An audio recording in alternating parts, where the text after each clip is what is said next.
संगीता छोटे गांव में अपने माता पिता के साथ रहती थी। उसका जीवन सरल था, खेतों में काम करना और गाय भैंस का ध्यान रखना। उसकी गाय गुलबहार उसके लिए परिवार जैसी थी। रोज सुबह वह सबसे पहले गाय को दूध देती, फिर खेत में काम करने जाती। एक दिन खेत की खुदाई करते समय संगीता का हाथ किसी पुराने मिट्टी के मटके से टकराया।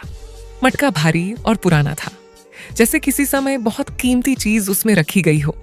संगीता ने थोड़ी हिचकिचाहट के बाद मटका उठाया और घर ले आई। घर पहुंचते ही उसने मटका खोला। अंदर से हल्की चमक निकल रही थी। संगीता डर गई, लेकिन उसकी जिज्ञासा भी जाग गई। उसने गांव में बुजुर्गों से पूछा कि क्या किसी पुराने खजाने के बारे में पता है।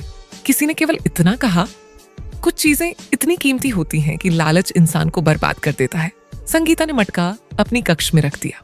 अगले दिन खेत में काम करने चली गई। काम करते समय उसने देखा कि गांव के कुछ बच्चे मटके की ओर इशारा कर रहे हैं।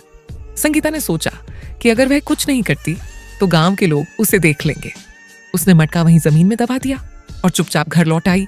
अगली सुबह जब वह खेत पहुंची तो उसकी आंखों के सामने अद्भुत दृश्य था। पूरा खेत जैसे सोने की तरह चमक रहा था। संगीता समझ गई कि उसकी ईमानदारी और लालच से दूर रहने की सोच ने उसे खुशियों और चमत्कार की ओर ले जाया। संगीता ने उस दिन तय किया कि वह हमेशा मेहनत और ईमानदारी से काम करेगी।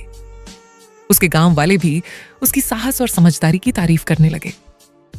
धीरे धीरे संगीता के जीवन में सुख और समृद्धि आई, लेकिन उसने कभी लालच नहीं किया।